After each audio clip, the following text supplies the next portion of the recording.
अगर मैं आपको बताऊं कि सिर्फ एक अनाउंसमेंट ने एप्पल की किस्मत हमेशा के लिए बदल दी और माइक्रोसॉफ्ट को भी विंडोज के बारे में दोबारा सोचने पर मजबूर कर दिया।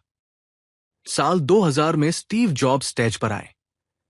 पहले उन्होंने कंपनी के कुछ सामान्य अपडेट्स दिखाए और फिर आराम से कहा, we are not done yet. बस कुछ ही मिनट बाद उन्होंने ऐसी चीज दिखाई जिसने अगले 20 सालों तक एप्पल का भविष्य तय कर दिया। उस प्रोडक्ट का नाम था मैक ओएस एक्स। लेकिन सबसे हैरान करने वाली बात यह है कि यह लगभग कभी बन ही नहीं पाता। उस समय एप्पल बुरी तरह संघर्ष कर रही थी।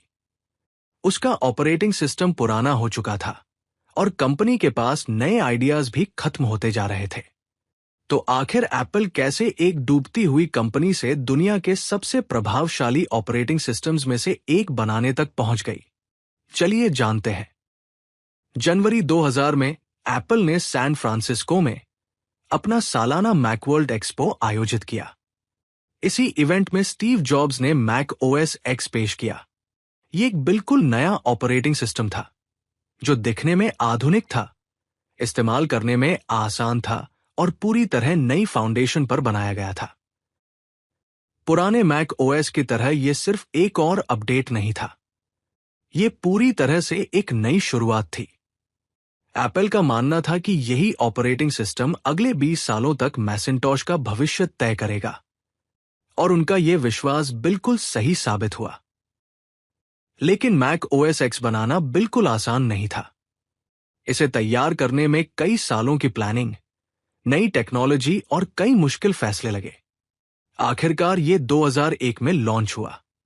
अब अगर हमें समझना है कि मैक ओएस एक्स इतना खास क्यों था, तो पहले हमें 1990 के दौरान एप्पल की हालत समझनी होगी।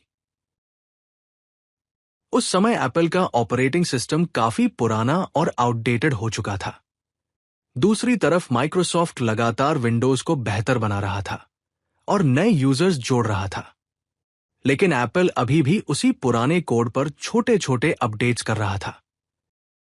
विंडोज का एक और बड़ा फायदा था, यह कई अलग अलग कंपनियों के कंप्यूटर्स पर चलता था, जबकि मैक ओएस सिर्फ एप्पल के कंप्यूटर्स पर ही चलता था। एप्पल को किसी भी कीमत पर एक नई शुरुआत चाहिए थी और तभी स्टीव जॉब्स की वापसी हुई। एप्पल छोड़ने के बाद स्टीव जॉब्स ने नेक्स्ट नाम की कंपनी बनाई थी। नेक्स्ट ने नेक्स्ट स्टेप नाम का एक बेहद ताकतवर ऑपरेटिंग सिस्टम बनाया था जो यूनिक्स पर आधारित था। यह पुराने मैक ओएस से कहीं ज्यादा मजबूत, तेज और भरोसेमंद था। एप्पल को समझ आ गया कि उन्हें बिल्कुल इसी टेक्नोलॉजी की जरूरत है। इसलिए 1996 में एप्पल ने नेक्स्ट को खरीद लिया और स्टीव जॉब्स को वापस कंपनी में ले आया। लेकिन नया ऑपरेटिंग सिस्टम लॉन्च करने से पहले एप्पल ने 1998 में रंग बिरंगा आईमैक लॉन्च किया। यह जबरदस्त हिट साबित हुआ और एप्पल को इतना समय और पैसा मिल गया कि वो आराम से मैक ओएस एक्स पर काम जारी रख सके।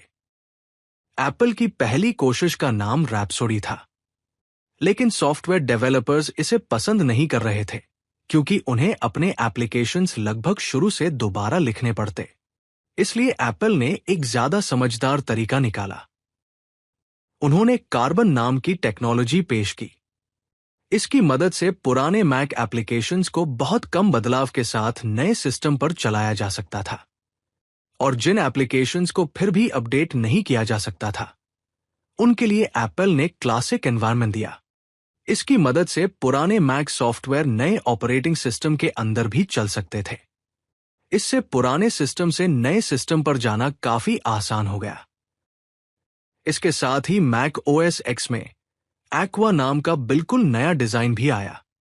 पूरा इंटरफेस चमकदार, रंगीन और आधुनिक दिखता था। विंडोज में स्मूथ एनिमेशंस थी, बटन्स पानी की बूंदों जैसे दिखाई देते थे और नीचे डॉक नाम का नया फीचर था जहां से अपने पसंदीदा एप्लीकेशंस तुरंत खोले जा सकते थे। यह डिजाइन इतना शानदार था कि स्टीव जॉब्स ने मजाक में कहा था, it looks so good, you'd want to lick it. आखिरकार मार्च 2001 में एप्पल ने Mac OS X Cheetah launch कर दिया। हालांकि यह पूरी तरह परफेक्ट नहीं था। कुछ कंप्यूटर्स पर यह थोड़ा स्लो चलता था और ग्राफिक्स से जुड़े कुछ फीचर्स में अभी भी सुधार की जरूरत थी। लेकिन इसके खूबसूरत डिजाइन के पीछे एक बेहद मजबूत यूनिक्स बेस्ड सिस्टम था, जो पुराने मैक ओएस की तुलना में कहीं ज्यादा स्टेबल और रिलायबल था। मैक ओएस एक्स के साथ कई ऐसे एप्लीकेशंस भी आए जो आगे चलकर एप्पल की पहचान बन गए।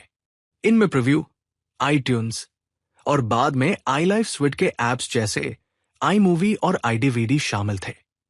उसी समय माइक्रोसॉफ्ट ने भी देखा कि एप्पल ने क्या हासिल कर लिया है।